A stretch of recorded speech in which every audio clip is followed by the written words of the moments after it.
I think we're going to get going with the proceedings here. I'm sure some of you are anxious to get home, so we'll get going. Hope you guys had a great lunch, and I'm going to pass the chair back to Scott, and we'll resume with the agenda resolutions. Or first is the committee for credentials ready. Or credentials committee for their report. And they are. Thank you. Almost forgot. I recognize delegate on con mic 3.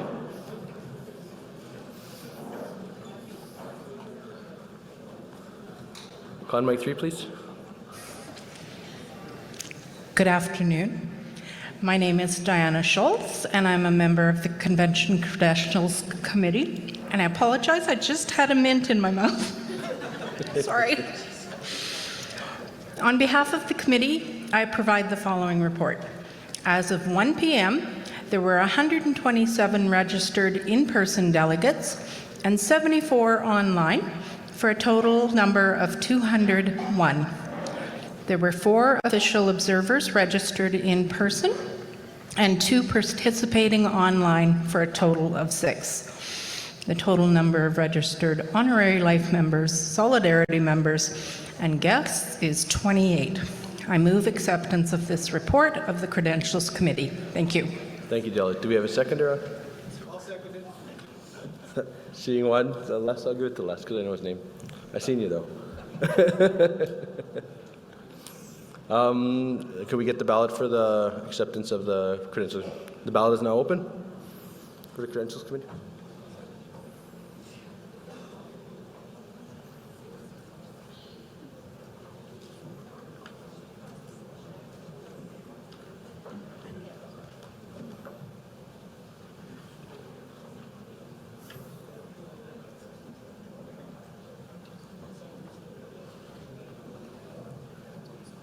Fifteen seconds remaining.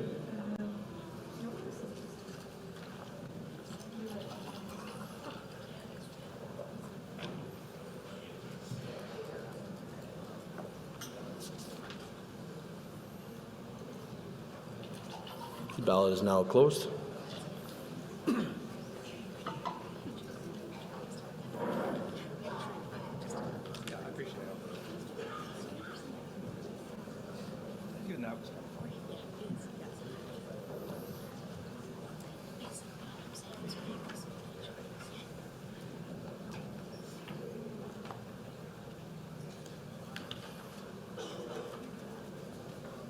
That's carried. 134 in favor, 3 opposed. Now I'll pass the chair back to Scott for the continuation of the general resolutions. And also, just a reminder for the draws later, for speakers, for the people who spoke, you have to be in attendance to claim your prize. So you have whoever's spoken has been entered in the box for winning a prize, but you have to be in attendance. That'll be near the end. Okay. No, we're definitely not doing that one again. We are on GR14, which is on page 76 of your books, and I will invite the committee to read the resolution GR14. GR14, keep MDC operational. The MGU will request a meeting with the Manitoba government regarding the Manitoba Development Centre and its future for both residents and MGU membership working at the centre for the purpose of ensuring the ongoing viability of the centre, as well as the continued employment of MGU members. Because little information has been given to all parties involved and more information is needed. Submitted by Local Administration Area 7. It has been moved and seconded by committee. I will call on the committee chair to speak to their recommendation. The committee's recommendation is to reject.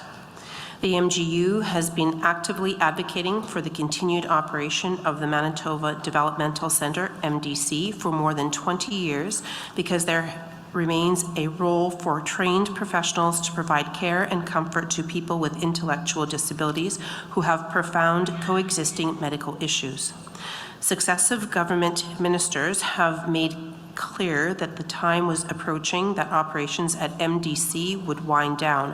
However, working with our members, Portage residents, civil leaders, and families of MDC residents, MGU has kept pressure on the government to keep MDC open.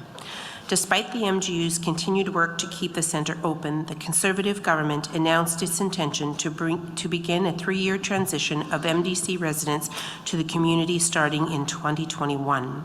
MGU has negotiated a workforce transition committee to be in place for current employees to find appropriate and similar work in the healthcare sectors and in the regions. Thank you. Are there any speakers? Recognize the delegate at Pro Mic 1. Hi, my name's Cara Jean Miller. Pronoun she, her. I am the chair of the health component, the president of local number 18, area 4, and I'm also an MDC employee and first-time speaker.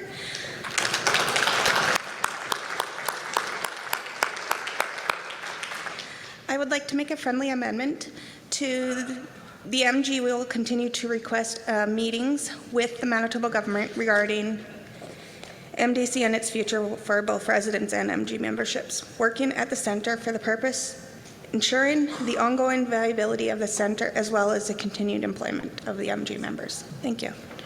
So if I have the amendment correct, it's adding the word continue prior to the word request? Yes. Okay. And multiple, and multiple meetings. Yeah. Oh, okay. Okay, meetings. So the plural on the end of the meetings. I will accept that as a friendly amendment. Thank you. Again, as I'm accepting it as a friendly amendment, a vote is not required. I'm looking for any speakers. Recognize the delegate on Pro Mic 1 as I see no one on a comm mic. Hello, my name is Carolyn Johnson. I'm the president of Local 31, Area 4 for administration. Oh, sorry. I go by pronouns she and her, and this is my first time speaking. Thank you. So I just want to explain this resolution. It was submitted on our local behalf, my local's behalf, Local 31. It was in order to submit something in to obtain information and the plans for the closure of MDC, as we could not meet quorum at our meetings due to lack of people attending. So we had it submitted on our behalf. So, and I know at that time there wasn't a transition team in place either, so that has come to pass. But even though there is one in place now, we feel that it's important that we keep engaged with the MDC Centre and ask questions. There's a lot of talk about like the Southern Health movement, which is going to take a lot of our members to Southern Health. It could be, 200 to 300 members out of the MGEU membership. I know they are, there's not a lot of availability in the area for this type of work, but maybe engage in continuing looking at how can someone go to training during work time to get re-educated for maybe a replacement in the area. There's some issues about the collective agreements section as to when layoffs happen and what happens to our members. It's very vague, and them finding us jobs. I believe that's something that we should be looking at further because of all closures coming up in communities today and what they're trying to do with downsizing and go to I guess part-time work instead of full-time members. So there's a lot of issues, and I think it's important that we do keep engaged, and that's what this resolution was meant for. It was a little vague because we were not really aware of what was going on at the time, but we wanted to get it submitted for this convention. Okay, thank you. Thank you, Delegate. We have a con speaker online, so I'll go to Brent W. Early. You can unmute and speak when you're ready. Good afternoon, Brent Early, Area 7, Local 40. I am speaking as a father of an adult who is a person with an intellectual disability. Okay.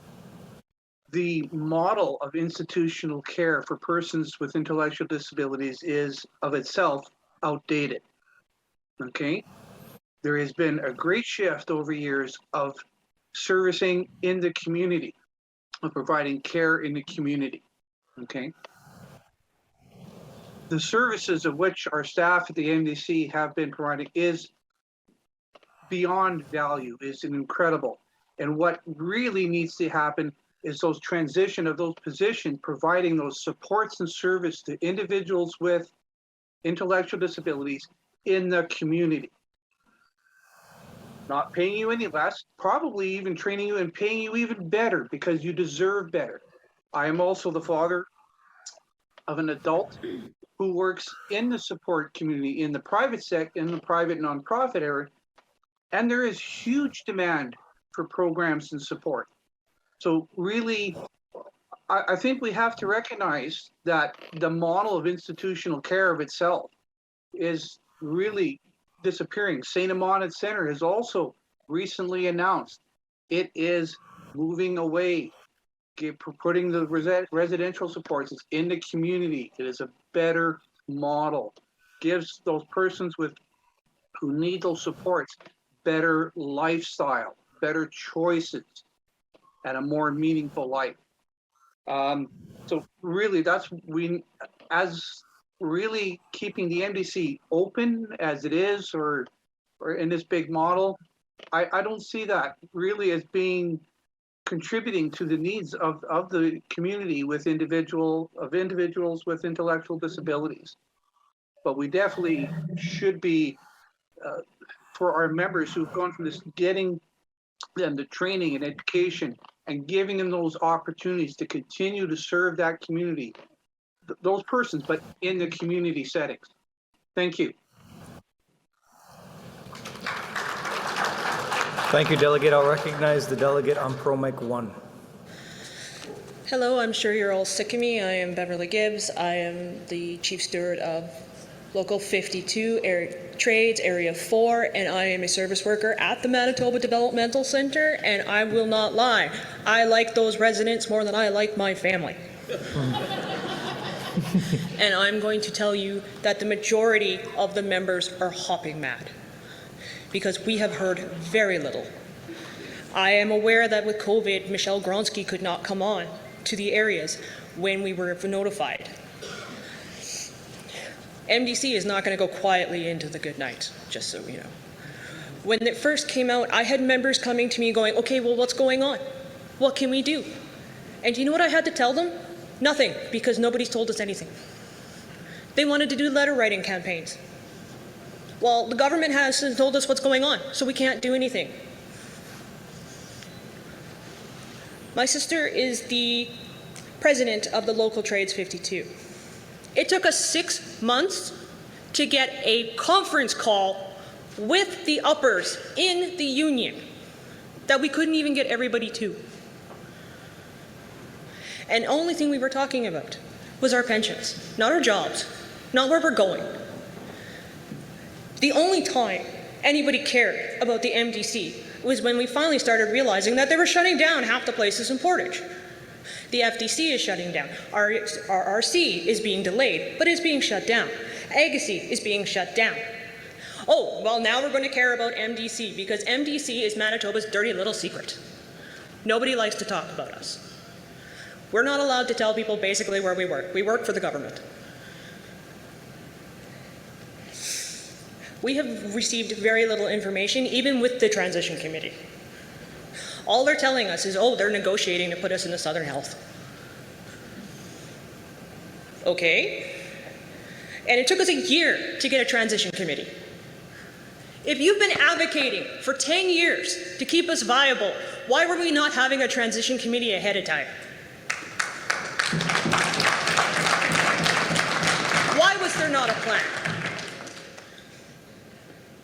I have had so many people tell us, well, now we're not going to be able to get loans because no bank in their right mind is going to lend us money if we don't know where our job is in 2024.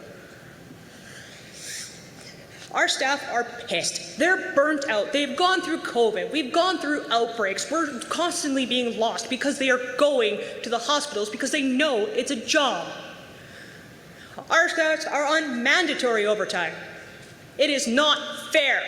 Give a damn about us!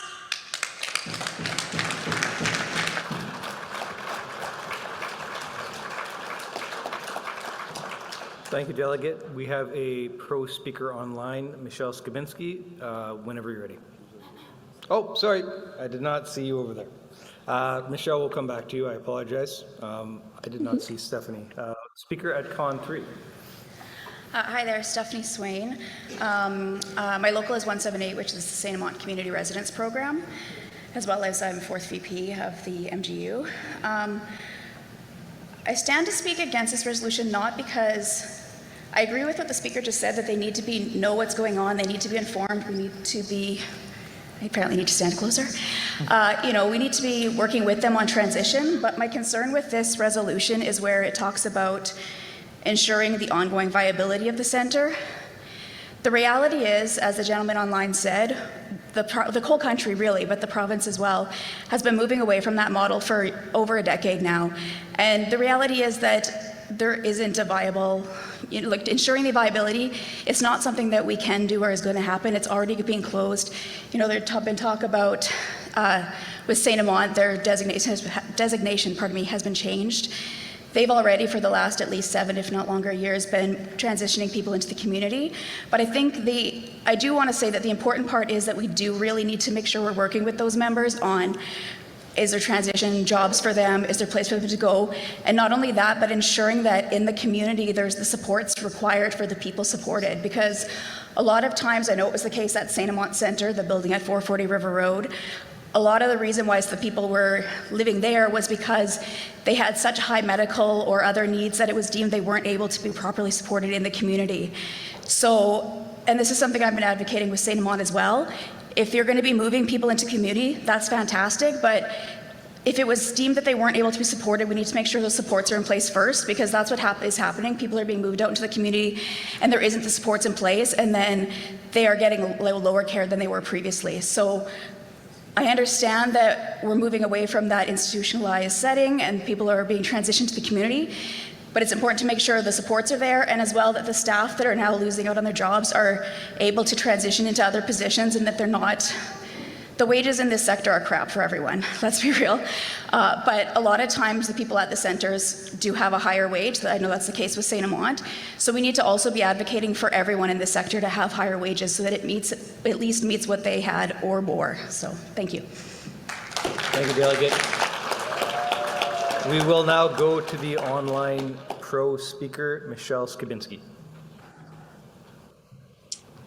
Thank you, Michelle Skibinski. I am president of Local 33 Administration, Area 7, as well as I am the component director for administration and sit on the board. I rise in support of this resolution. As our sister Carolyn had said, they could not get quorum at their meeting at MDC administration. So our local put it in for them.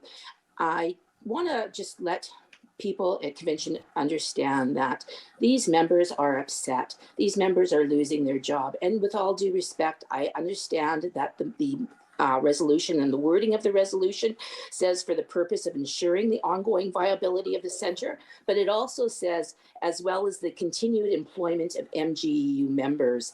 I don't want to get confused in the semantics of things. The fact of the matter is, Sister Gibb has said something very, very poignant, and it resonates so well with me. She likes the members, or she likes the residents there more than her own family.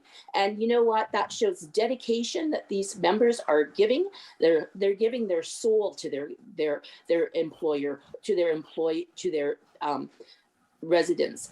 We, as MGEU members, have to realize that these people need our support. They want to know what's happening with their pensions. They want to know, are they going to have employment? I don't think this is too much to ask. I don't agree with the rejection and the recommendations. Yes, there is a transitional committee that's been put in place. Again, that has been spoken to. It took a long time, and I rise in support of supporting our members, regardless of what component they come from, regardless of what the semantics say on the continuing viability of the center. We know it's closing, it's a done deal. Yes, we realize that, but we owe it to our members. And I know I take my position seriously with it on the board, within the MGEU, and we have to represent our members. It's not just about us. And that's why I strongly urge people to support this resolution and support our members. They deserve it. Thank you. Thank you, Delegate. Seeing no con speakers, I'm going to go to a first-time speaker on Pro 4. Hello, bonjour. Chantal Theroux, Social Sciences Area 5, Local 46. I'd like to speak pro to this motion. Thinking about a youth that I worked with a few years ago who now lives at MDC. I've known him since he was 12. Awesome kid, loves superheroes. Hulk is his favorite, by the way. But other than that, we had a lot of trouble engaging with him. There was a lot of barriers in the way because of his low IQ, diagnosis that we didn't get until later on as a teenager. And community living was not an option for him. We had him in different homes with different programs. He ended up at the Manitoba Youth Centre for a while because we did not know where to put him. We had the Minister of Health, Families and Justice involved to try to come up with a plan, because we know he did something wrong, but what do we do with him? He was not a fit anywhere. Living in community was not safe for him nor for the community. And the only option was MDC. And within a month of being there, this youth thrived. For the first time, we were able to get him to the dentist. We were able to get him to get blood work done. He was able to live a life fulfilled and feel as though he belonged somewhere. And that is 100% all because of the staff at MDC that are 100% super meta incredible. Like, they are the superheroes in this kid's life. Hulk is on the side now. These are the people that have allowed him to thrive. So hearing that MDC is being shut down, hearing that the staff is not being respected as not only staff, but as MGEU members, it's very heartbreaking. So when I hope that everyone, when you guys go to vote on this motion, think about the people who live there, think about the staff who live there, because it impacts more than just a few people, it impacts a huge community. Thank you. Thank you, Delegate. We haven't seen nobody at the con mics. We have a first-time pro speaker online, so I call upon Jacob McConnell. Good afternoon. My name is Jacob McConnell. I'm speaking pro on this resolution. I am Chief Steward for Local 92 St. Amant Support. And I just want to first say that my heart goes out to those at MDC who are potentially losing their jobs. Here at St. Amant, I think, you know, we could be faced with the same fate. So I appreciate the fact that the passion that's coming from those people in that area. I also wanted to say that this idea that institutional living, that term is outdated for the services that are given to those that live in MDC and in Winnipeg and St. Amant. And I think we have to be very careful about this one-size-fits-all solution of everybody living in the community. Community living is not for everybody, and I'm not saying that it should be at all discounted as a form of support for individuals, because I think it is very valid for a lot of them, but a lot of people it's not a good fit. And I think, you know, a hybrid between the two solutions is ultimately where we need to be. We don't need to be shutting down viable situations for individuals who can't live in the community because it's politically correct to say that those individuals need to live in the community because that's what some politician or somebody has decided is the solution for them. I've seen many people go into situations that are dicey, and it's not good.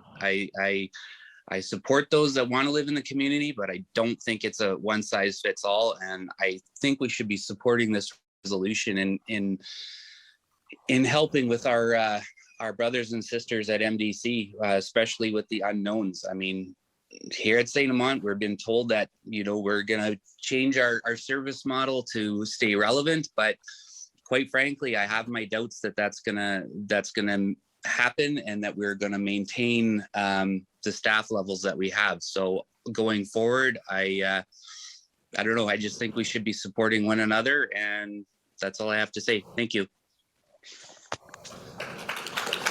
Thank you, Delegate. Thank you for your patience. I will now recognize the delegate on Pro Mic 1. Thank you very much. I understand. Don't let me come back and rant more. First things first, I don't work at the MDC. I work in their home. The MDC is their home. And honest to God, they have way better social lives than I do.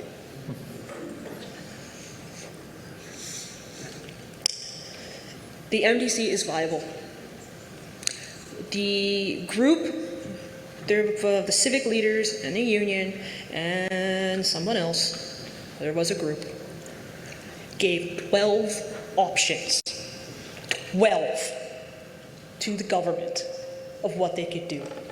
We could be a dementia care, because we have the staff, we have the facilities, we have the programs. We could be a old folks home. We never have enough room.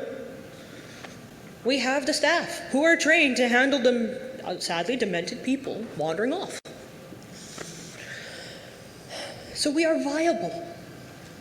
Don't tell us we're not. And we love the residents, and we have all heard, and this is nothing against any of our brothers and sisters and friends and comrades and anyone who works in the community outreach programs. You're all doing a fantastic job, but we have heard the horror stories. And the first thing we thought of when we were told is, are they going to love them as much as we do? I mean, I tell you, the one guy is annoying as heck, but God, he's adorable.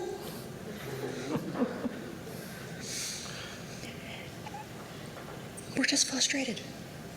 Because in MDC, they are with their peers.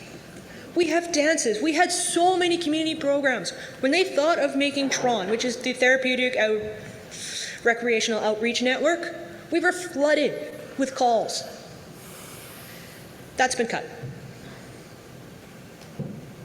So not only are you throwing them out in the community, there are no resources for them.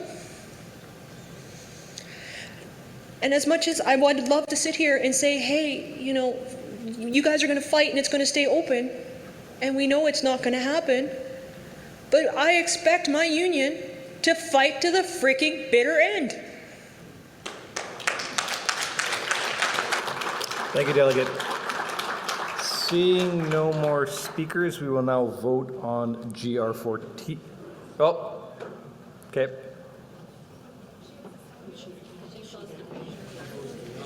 Oh, hi, my name is Phil Togar. I'm Corrections, Area 7, Local 14, first-time speaker, first-time convention. Delegate. Just want to say, I don't know this center. Sorry? Go ahead. I didn't know this center very well, but I will say this. I have a son that is special needs, high functioning, so some of these people talking, I understand it. I just want to say, any of those facilities, you can't close them down. If they do close them down, there's nowhere in the out for to put them. They don't have nothing in communities. I can tell you from my son, he's 31 now, fighting for him and everything else. I've talked to other people here in regards to this. We need to fight for that, whatever it is. That's what we need to do. I work in corrections. I have special needs guys there. Guess what? We throw them out the door. There's nowhere for them to go. They commit crimes. They don't even know what they're doing. And they come back to us over and over and over. We do have some communities out there, but we need to support them. So I'm saying vote for that.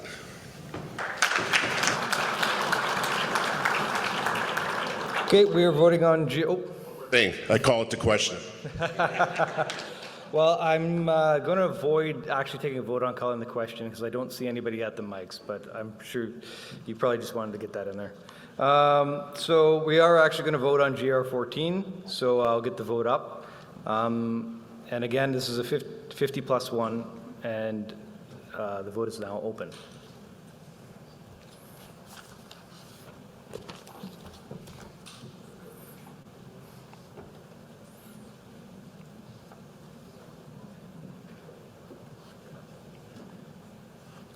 15 seconds remain.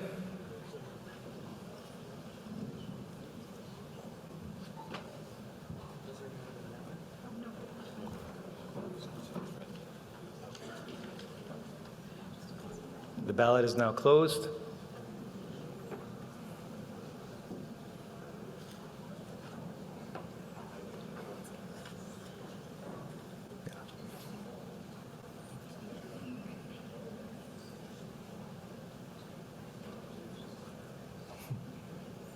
The resolution is carried.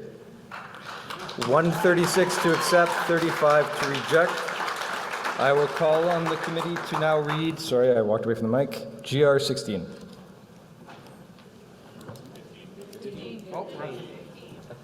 GR 15. I changed my page early.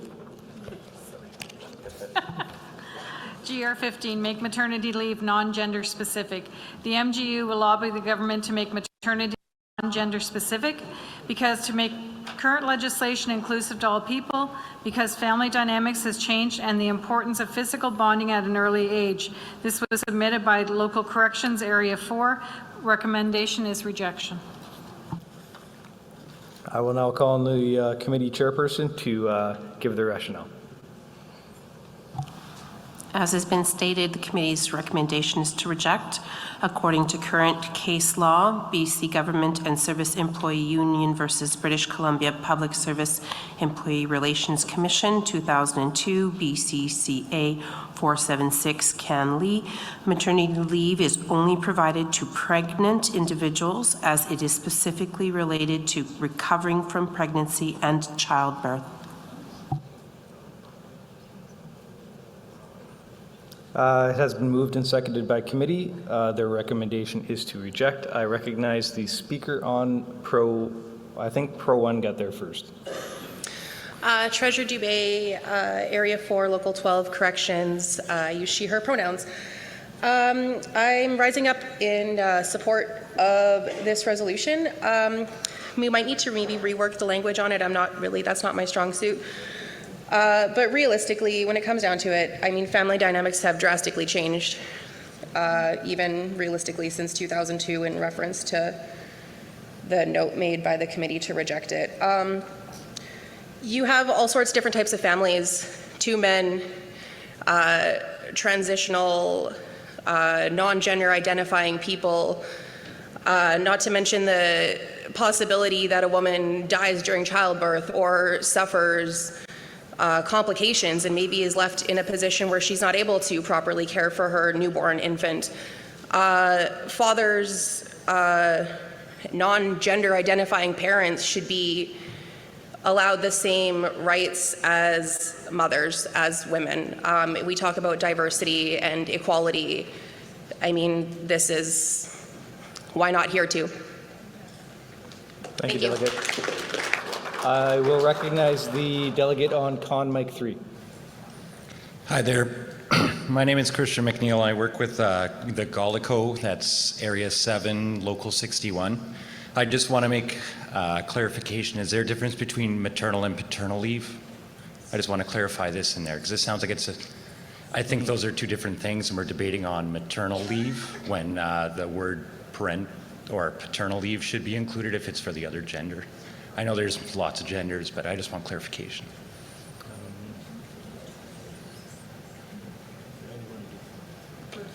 Yeah, I'll let you. So to answer your question, maternity leave is only for the individual who's giving birth. Okay, so should we clarify that in what we're doing here?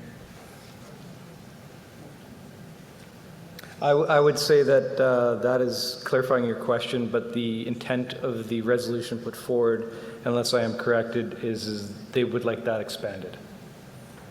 They would like the definition of, right? Yeah. I guess what I'm getting at is there a difference between maternity leave and paternity leave? Yeah, there is now. Yeah. So does this affect paternity leave? Is that what they're getting at? It's not. This is asking us to lobby the government to make changes to the maternity leave laws, not the paternity leave. Okay. I will go to Pro Mic 4, and then I'll go to online. Carol Grant, Prairie Mountain Community Support Area 3, Local 403, pronouns are she and her. As a member of the Equality and Human Rights Committee, as the sister said before, times are changing. It shouldn't matter if that baby is carried within your own womb. We have different definitions of a parent, and it's not about parental leave. I think that yes, this is law in BC, but we are here to change laws. We're here to ask, to lobby to change things like that, so that somebody else can be a parent, like have maternity leave. There's no reason. Delegate, I'm going to interrupt you for 1 second. Sorry. I will give you full time. We have a point of order online, and then we'll come back to you. Oh, I apologize. Point of information. So I would not have interrupted you, but it did say point of order first. So we'll go to that. I'll come back and give you full time. So point of information, Cheryl Mickey.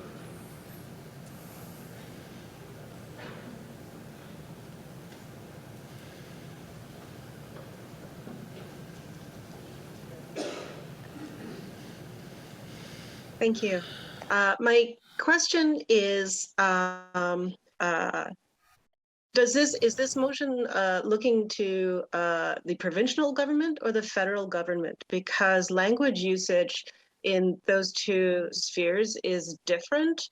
I believe in the federal government, they refer to any person who has the capability of physically giving birth, whereas in the Manitoba language that is used, it is specifically referred to mothers and her, using pronouns of her and she, and so if this is looking to lobby the Manitoba government, I do believe that there's work to be done, but to make it so that trans individuals, for example, who have the physical capabilities of giving birth but do not recognize themselves as women or as she or her, I guess it really does depend on which scope of government this resolution is applying to. Thank you, Delegate. We'll try to get that clarification for you. Do we have President Provincial there?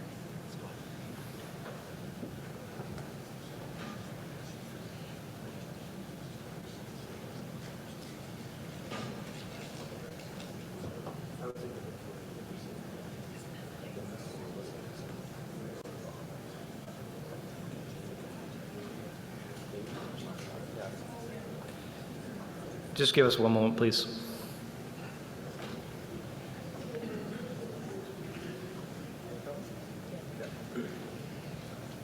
The committee chair will clarify. So we'll try to see if we can provide some clarity. Parental leave is for either parent. Doesn't matter how you designate, it doesn't matter how you identify. Maternity leave in and of itself is only for the individual that gives birth.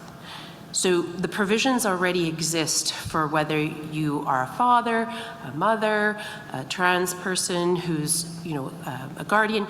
Those provisions are there. This specific maternity leave can only be awarded, and it's already been identified by law, that it is only for the person, individual, who bears that child, who gives birth to that child. So, as has been suggested, if a trans person is outwardly identifying as a male, but still has the genetics to provide birth, then they would and should, in essence, qualify for that maternity leave if they have given birth to a child. It is for recovery after bearing a child.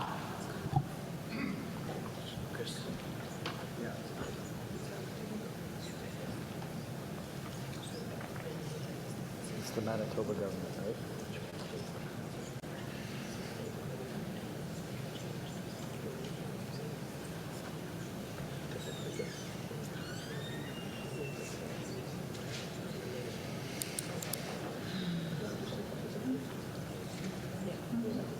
So So it's the Manitoba law, right?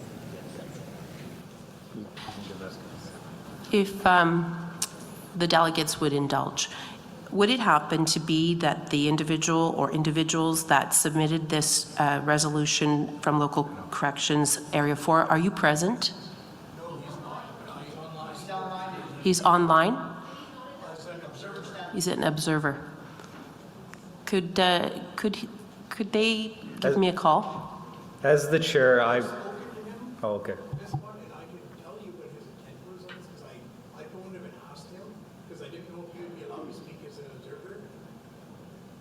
Indulge. So what we need clarification on is whether the intention was to amend Manitoba's language, or is it the intention to go elsewhere? So if you could answer that question, is it specific to changing the he or the she and female language in Manitoba's documents? Delegate, you can go to the mic at Pro 1. My understanding from talking to him, sorry, Les Skibinski, Area 1 Director. My understanding from talking to him is yes, that's exactly what he's talking about, is the provincial legislation. And the part that more specifically was to deal with the top up for the non-childbearing parent. And he gave the example, and I'm in the same thing, so I can use my own example instead of his. My wife doesn't work, but we have 2 young kids, and when the children were born, I wasn't entitled to top up. And his wife his wife doesn't work, or did work, but it would make more sense for her to go back to work and him to stay home with the kids. That's what this was more about. And I hope that answered the questions that you guys are asking. Yeah, if you still want to speak to it, we'll come back to you, but thank you for the clarification. I just wanted to clarify for him what it was about, so that is what it was about. Just so the delegates are aware. Okay. Thank you. One moment again.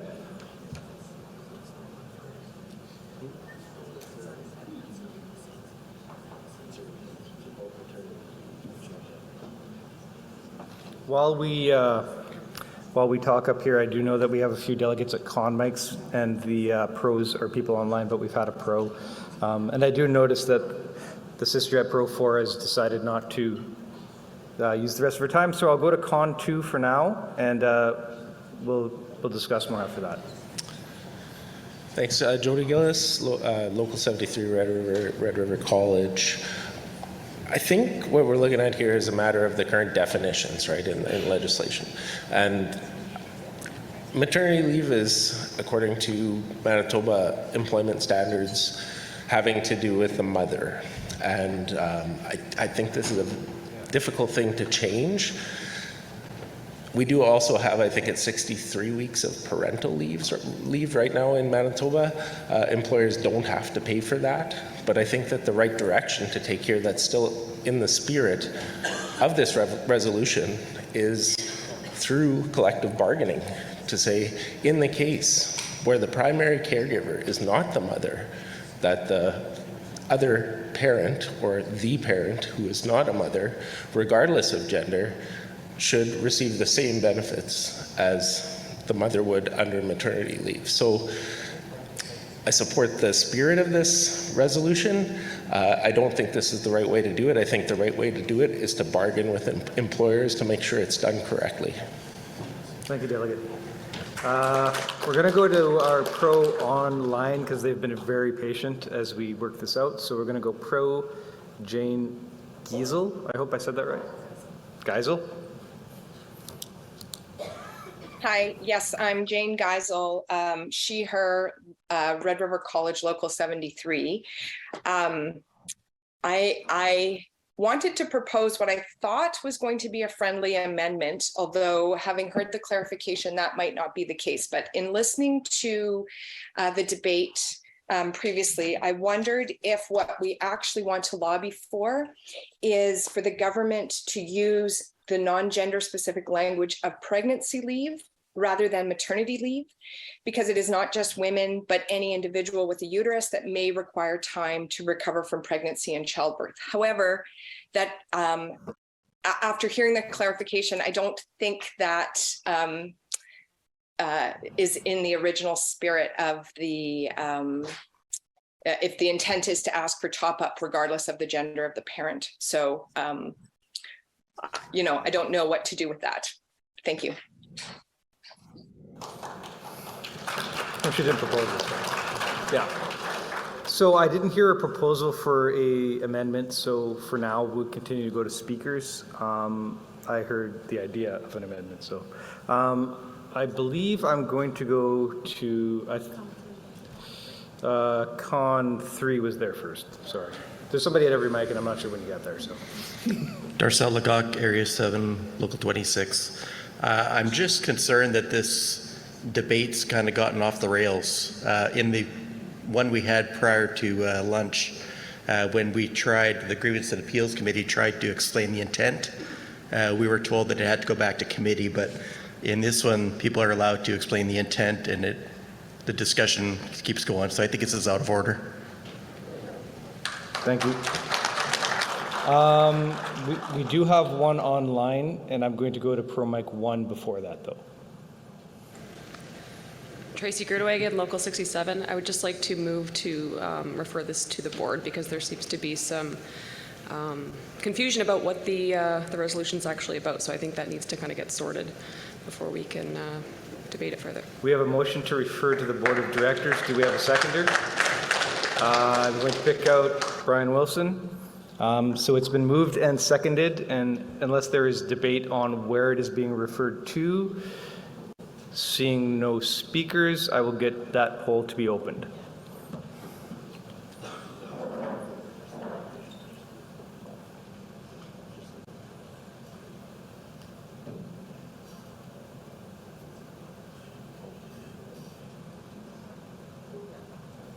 The ballot is now open.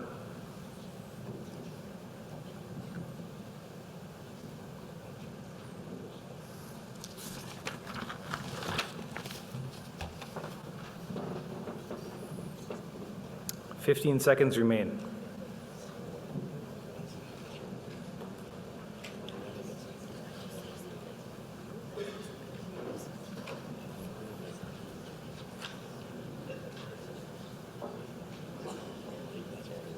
Yeah, that ballot is closed.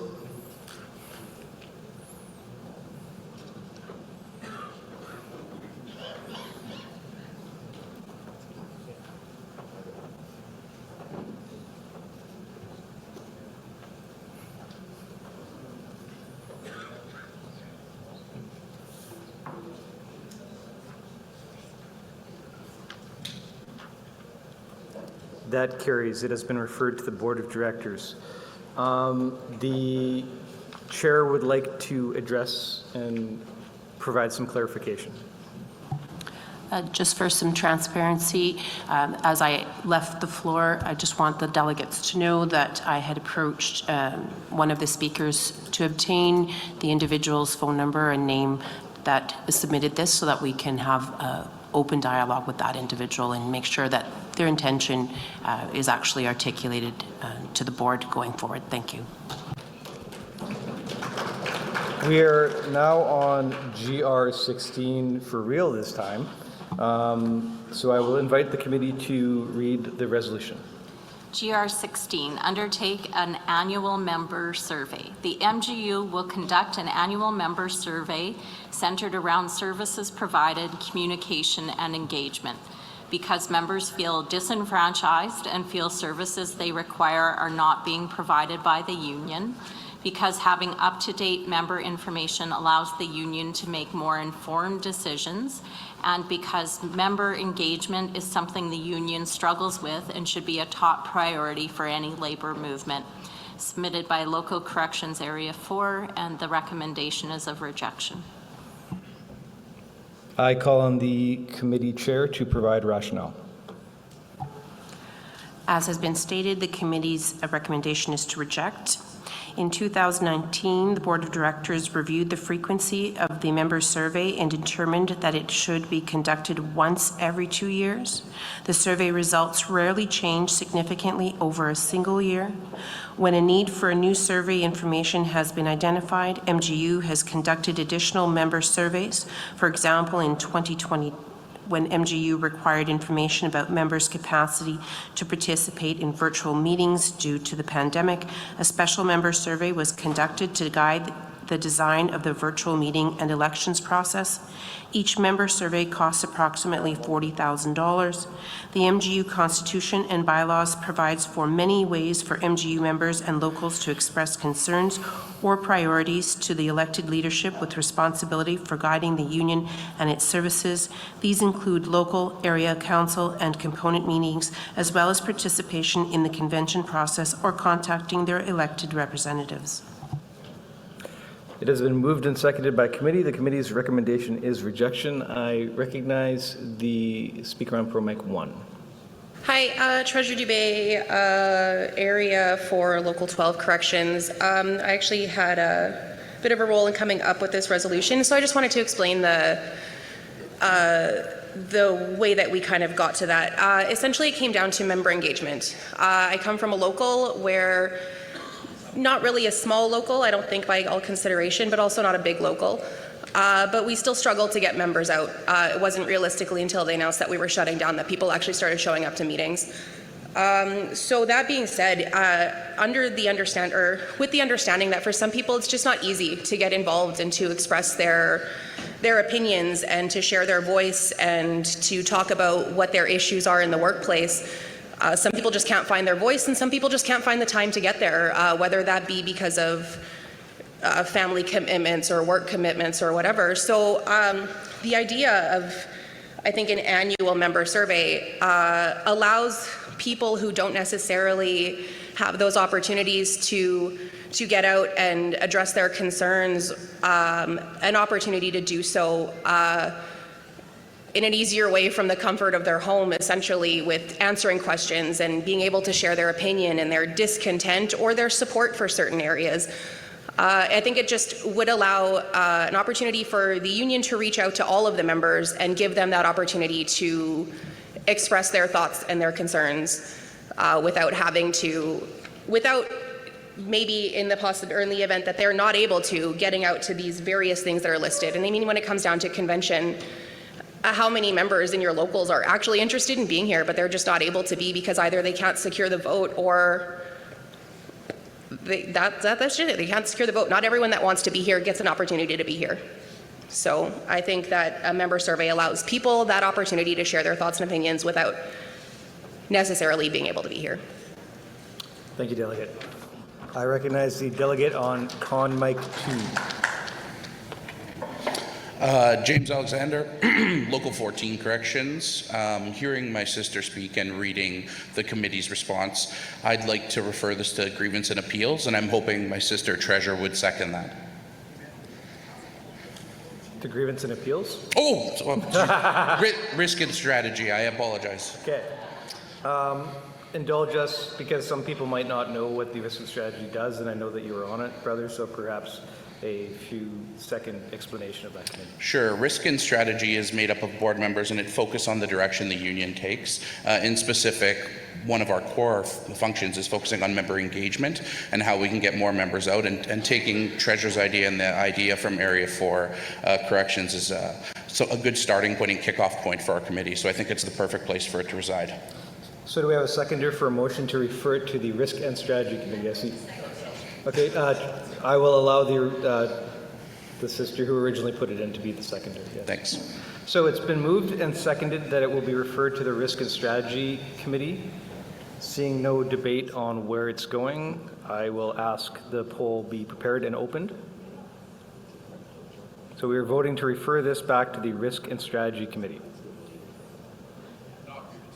Not Grievance and Appeals.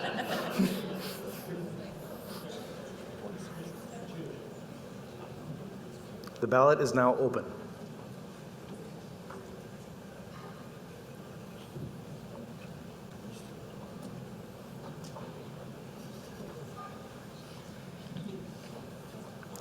Fifteen seconds remaining.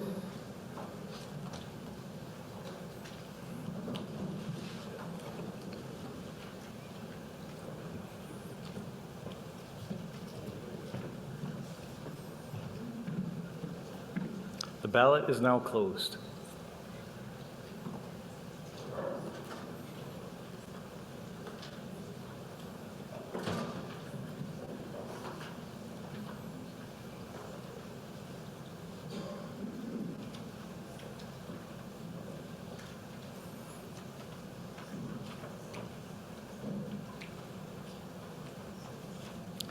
That has carried. And I'll read you the numbers. 158 in favor and 13 opposed. We are now on GR 17, and I will call the committee to read the resolution.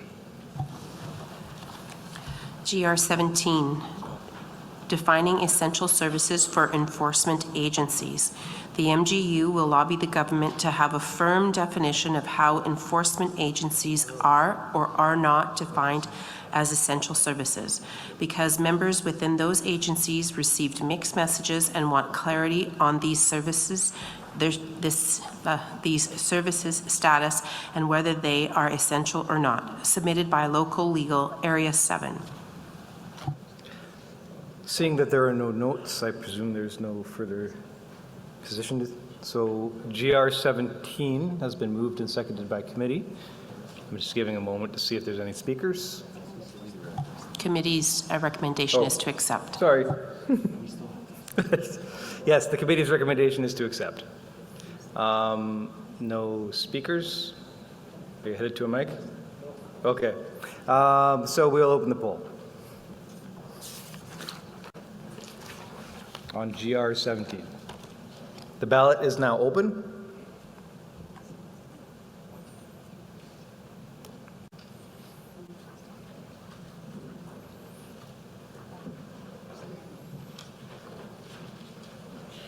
Fifteen seconds remaining.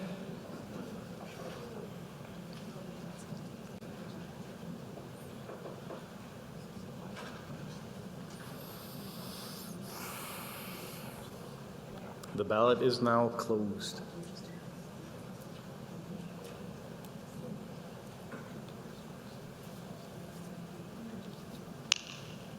That was loud.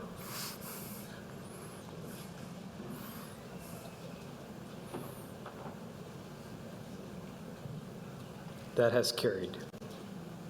168 voted to accept and 2 voted to reject. We are now on GR 18, and I will invite the committee to read the resolution and their recommendation. GR 18, improve protections for enforcement agencies. The MGU will lobby the government to ensure the proper protections are in place for enforcement agencies to do their jobs safely, because members have been attacked and injured while doing enforcement. Because these agencies are tasked to deal with enforcement of COVID legislation. Submitted by Local Legal Area 7. Committee's recommendation is to accept. It has been moved and seconded by committee. Their recommendation is one of acceptance. There is no further notes. Are there any speakers on GR 18? Seeing none and no one moving to the mics, I will ask that poll be opened on GR 18. The poll is open.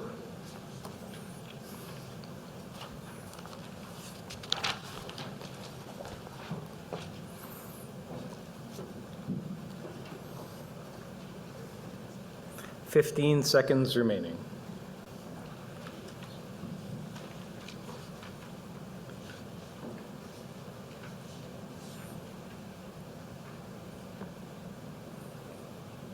The ballot is now closed.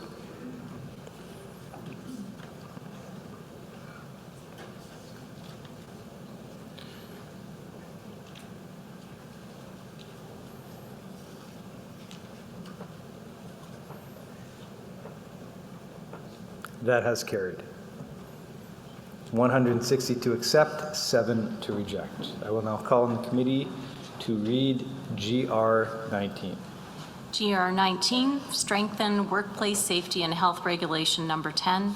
The MGU will lobby the government to strengthen workplace safety and health regulation number 10, harassment within workplaces, as there is no ability for the Workplace Safety and Health Branch to hold employers accountable under this regulation. Because there is currently no ability for the Workplace Safety and Health and Safety Branch to enforce or hold employers accountable under this regulation as it currently stands. This is submitted by Local Legal Area 7, and the committee recommends acceptance. It has been moved and seconded by committee. The recommendation is to accept. There is no further clarification or notes on there. I will recognize the speaker on Pro Mic 1. Darcel Lecoq, Area 7, Local 26. Clearly, I stand in support of this. We really have to do something with this legislation. There's 276 pages of law for workplaces to follow. 44 parts. One part, Part 10, specifies protections for harassment. That part, brothers, sisters, and friends, is 2 pages. 2 pages for harassment, something that's running rampant every day. It's awful, it's embarrassing, it's disgusting. Our officers are literally handcuffed when they have to try to enforce issues of harassment from our members. They can make sure that there's the required statements. Great. They can make sure that they have a policy. Fantastic. They can make sure that they're investigating. But what kind of investigation is it?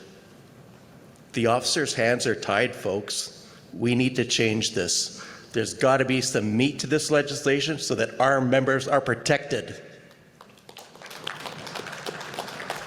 Thank you, Delegate. Seeing no one else at the microphones, there is no one online. I will ask that the poll on GR19 be opened. The poll is now open.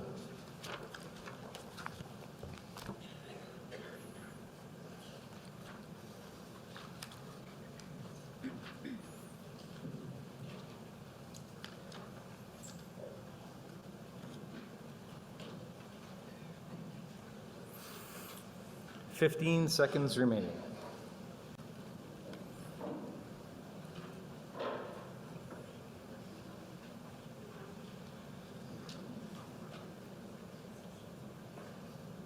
The ballot is now closed.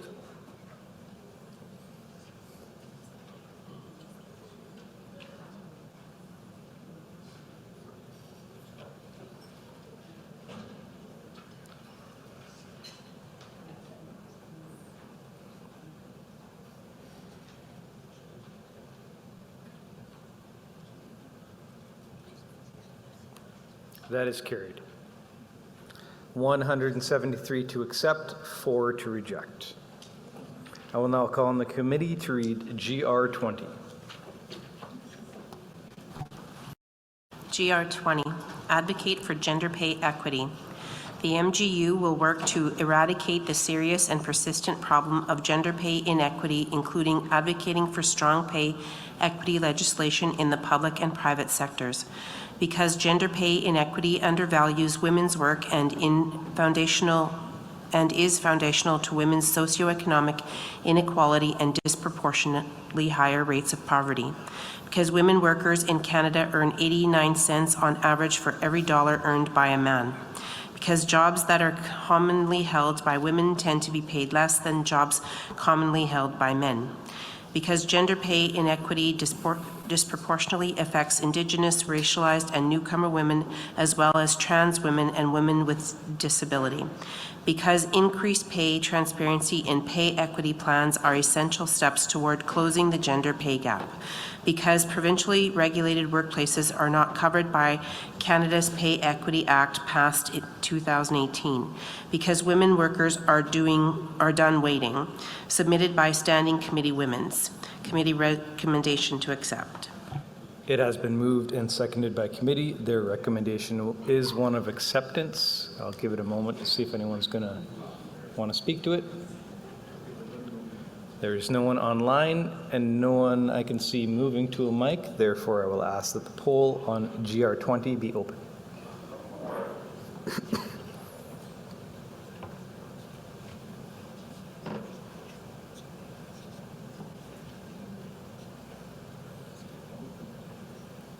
The poll is now open.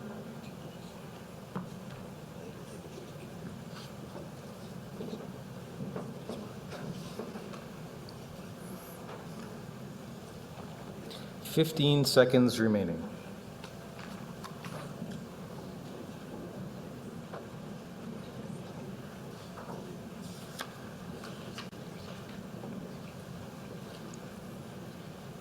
The ballot is now closed.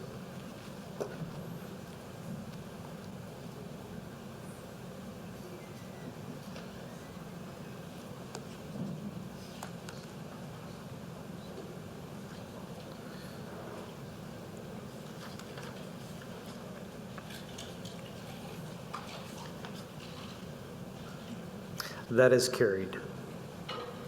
155 voting to accept, 15 voting to reject. We will now move on to GR 21, and I will call the committee to read the resolution. Expand and invest in childcare.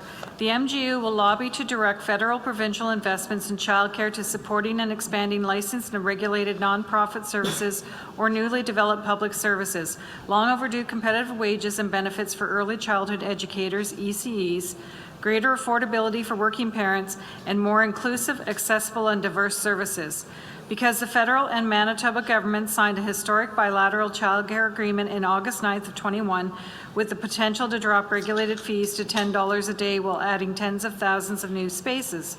Because the Pallister-Stephenson government has so far prioritized the development of unregulated private sector for-profit childcare, which fails to meet the quality, accessibility, and affordability needs of Manitoba families. Because Manitoba's ECEs, the vast majority of whom are women, remain grossly underpaid, causing severe retention and recruitment challenges in the sector and undermining system quality. Submitted by the Standing Committee Women's. Recommendation is acceptance. It has been submitted and seconded by committee. It has a recommendation of acceptance. I will recognize the speaker at Pro Mic 4. Hi everyone, my name is Nico Dashka, Local 365. I would just like to propose a friendly amendment, or I hope it's friendly.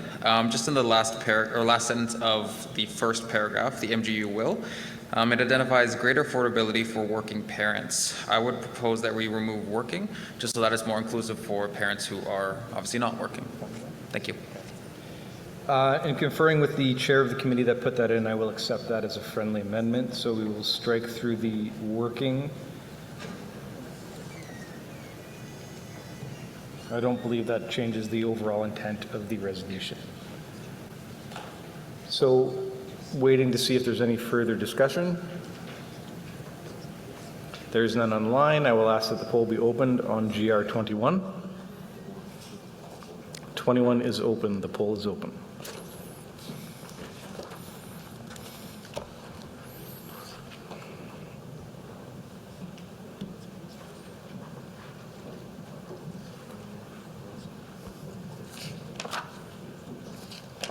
Fifteen seconds remaining.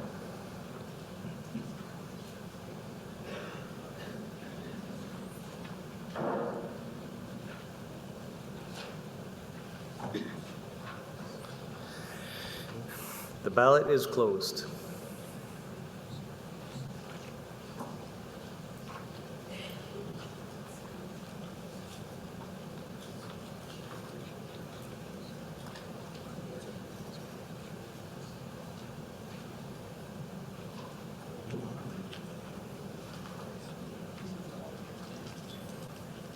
That has carried. 154 voting to accept, 6 voting to reject. We will now move on to GR 22, and I will invite the committee to read the resolution. GR 22, establish safe zones for reproductive services and providers. The MGEU will lobby the Manitoba government to enact and enforce legislation to establish safe zones, no harassment, no photos, no non-labor related picketing, no following, of not less than 50 meters around any property that houses reproductive services, including parking and loading areas, to ensure that staff, volunteers, and visitors are safe from harassment, abuse, and potential violence from protesters or others that would do harm. Because the Manitoba Labour Movement believes in a woman's right to choose and have control over her body and reproductive choices. Because persons who use these services may already be under great stress and need a safe environment to make the right decisions for them. Because workers and volunteers have a right to a work environment that is safe for the mind, body, and soul, as stated in the Workplace Safety and Health Act. And because the communities around these service providers have the right to safety and peace. This is submitted by the Women's Committee, and our committee recommendation is of acceptance. It has been moved and seconded by committee. The committee's recommendation is one of acceptance, and I will recognize the speaker at Pro Mic 4. Hello, I'm Michelle Mansell. I'm a chief steward in Area 4, Local 410. I would just like to rise in favor of this resolution, and it really should be fairly obvious to everyone, but we've had a few resolutions where no one's getting up to speak to, especially things that are coming from the Women's Committee.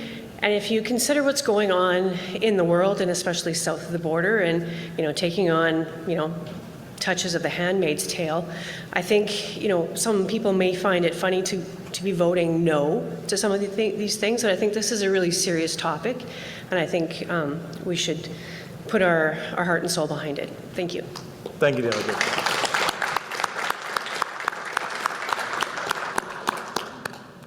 I will, seeing nobody at a con mic, I will recognize the delegate on pro mic 4.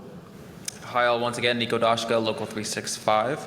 I apologize, I might have another friendly amendment, and it might not necessarily be my place to say, but I thought I'd share it anyways. Just in terms of the first point for because, it reads as the Manitoba Labour Movement believes in a woman's right to choose and have control over her body. I'm just wondering if we can potentially, and again, not necessarily my place, but to say, to be more gender inclusive for the word women's and the word her. I don't know the specific terminology that would be best fit for that, but I thought that I would bring that to the floor. Yeah. So I understand the intent that's coming up, but I'm going to say that we're not going to accept a friendly amendment on those particular wording. Yeah, it doesn't really change any of the things or any of the intent behind anything. So we appreciate the wordsmithing, but in consultation with the chair of that committee, I think we're going to leave it as is unless... You may, yeah. The chair would like to make a comment. Hi. Sorry, yeah, it's... The actual motion is the first part, the becauses are all just our reasonings why. 100% agree with you and take that on board. It just doesn't, we don't really need an amendment because it's not actually changing anything in the actual motion, but absolutely hear you and agree with you. Thank you. Are there any more speakers to the motion? Seeing none, we will open the poll on GR 22. The ballot is now open.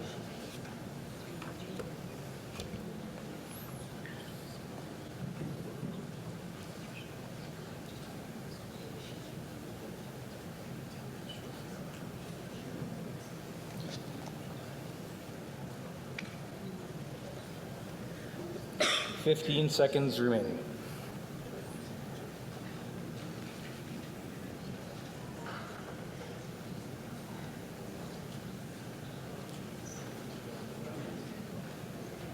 The ballot is now closed.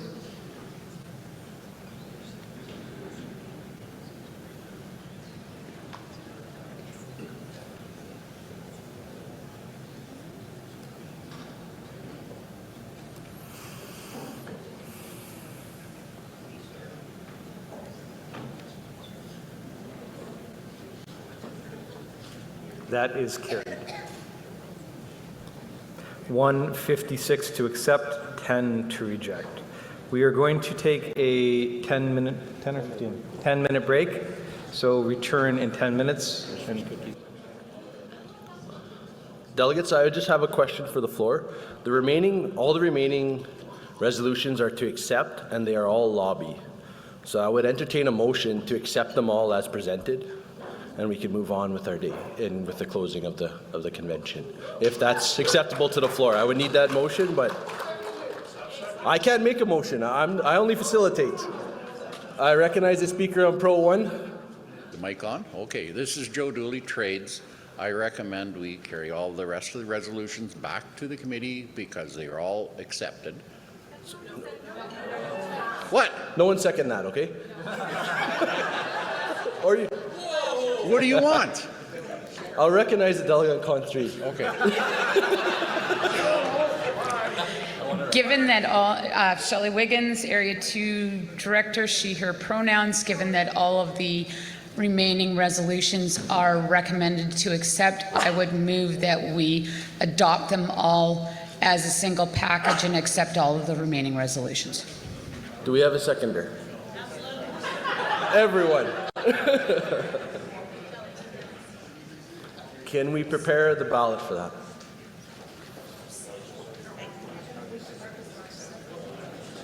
Yes.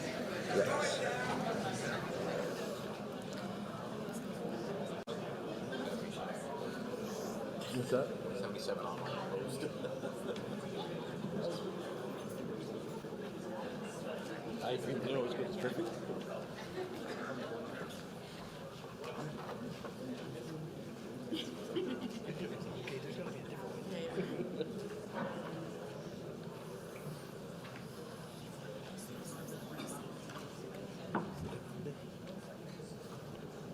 Right after the vote, I'll turn it over to you.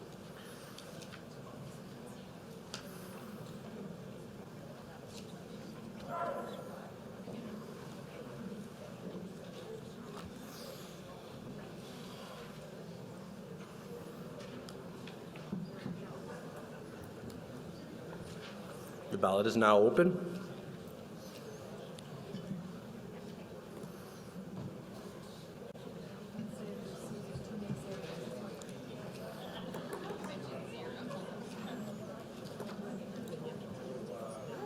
Fifteen seconds remaining. Oh, you guys are voting fast this time. And if those people that are rejecting everything vote to reject? They can stay. Help clean up. The ballot is now closed.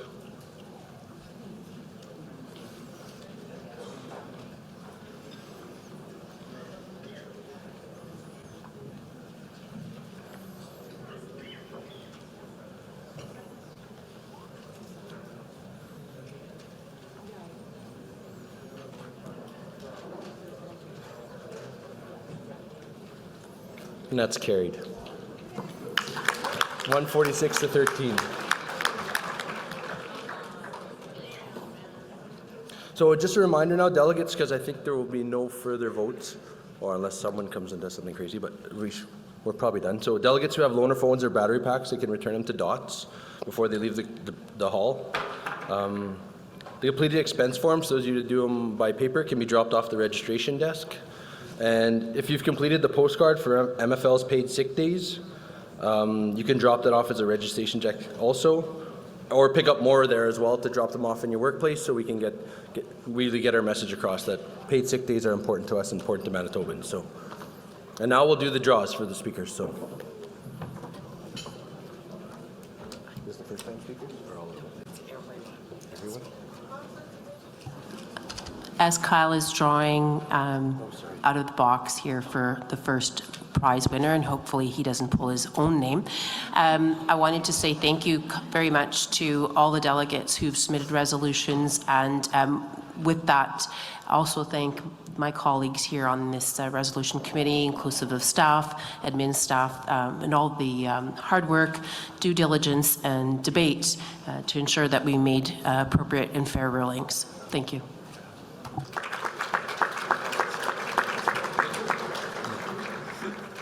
And you guys are free to go. Sorry, I could have done that sooner. I like company. It's not my fault. Is there?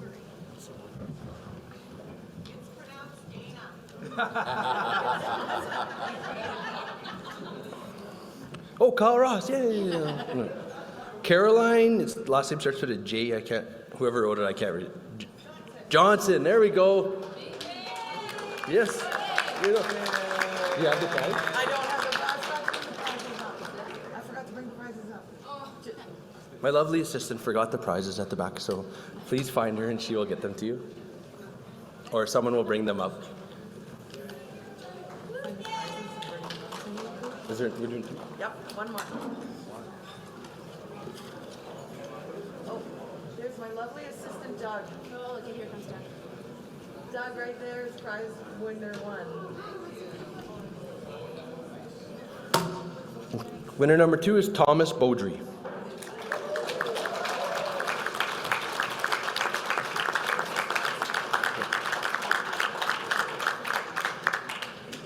Come on up, Thomas. Come on up.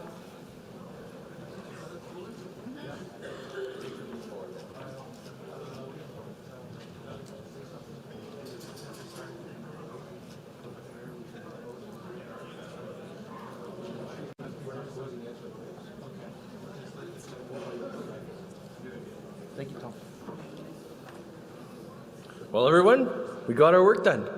That's pretty impressive, right? Give yourselves a big hand of applause. I think this is awesome. It was really good for me to do my first convention. I'm glad you guys put up with me. So it was really fun, and I'd like to thank all the provincial officers for their hard work up here on the chair. It's not an easy job, and they did a really good job. And you guys did a great job at the mic, so it was really, really impressive. So we should give a big round of applause for our tech people, for Dots and Ed Pro, The Right Type, and Dave Sherman. We also should give a big round of applause for our staff. Our staff did a ton of work for this. It takes a lot of time.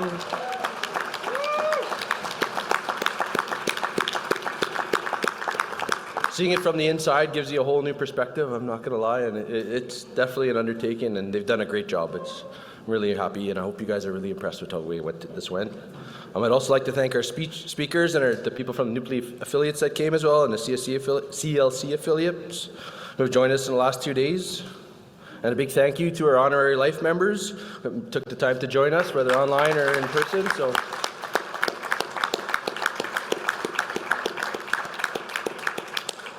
they're probably just curious to see how I do, but.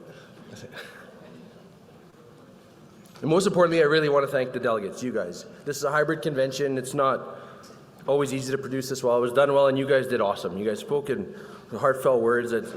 It's awesome, and all the board members here, so we know what you guys expect of us and the direction you guys have set for us. We will move forward and get that done. It's really important that you guys get up and speak, and we're really looking forward to working the rest of this term, and you guys give us a lot of direction, and we're going to use it and hopefully make you happy. That's our plan. So thank you guys.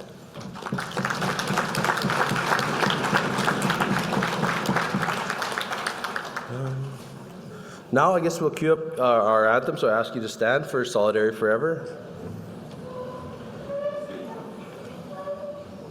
Scott has volunteered to sing it for us. Nobody wants that. I believe our notes say karaoke style led by Kyle. Yes, I do believe it does say karaoke style led by Kyle. My notes do not say that. You're the president now.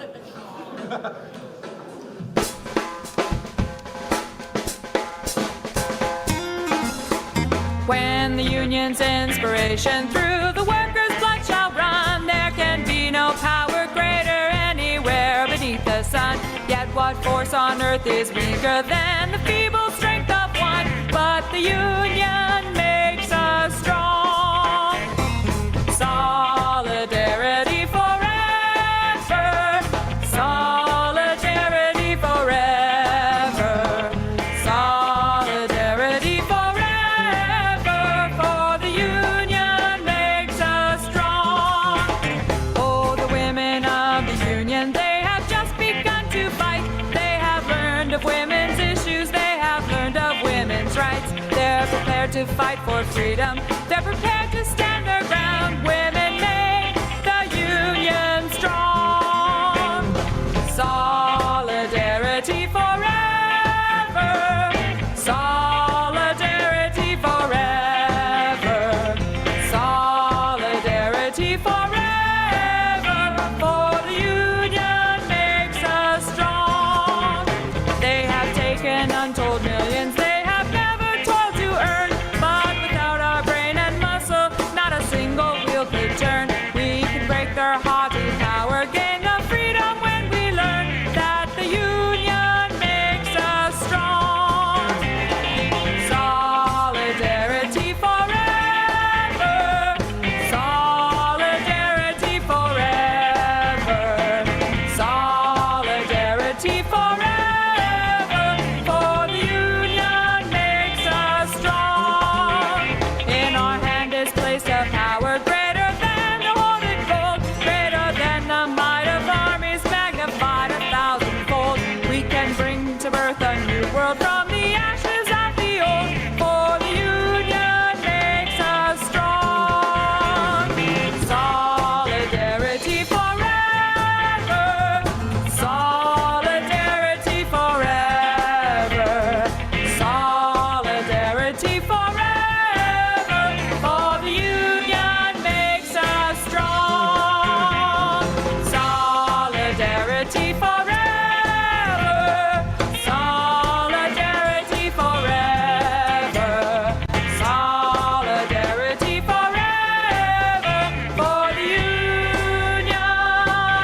Great job, everyone.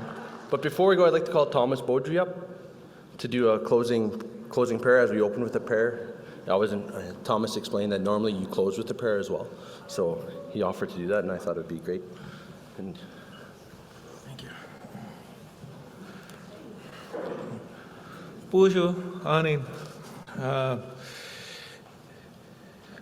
Gidagay Migaze Sakiyan Hinenu Nindishnakas. My colonial name is Thomas Beaudry. It's been an honor to be here, to be able to share my voice with you all. And when we close, it's also important that we stand in unity and help everybody. I always talk to everybody and always say to everybody, we don't always have to agree, but if we stand together, we are strong. So the agreement doesn't mean that our issues and our points aren't important. They are. So we started in a good way with an elder, my friend, Barbara Neatbanak. So it's not necessarily ending with a prayer, but we always say, safe travels till we meet again. We never say goodbye because goodbye is forever. So we will see you on our journeys in life together. Miigwech.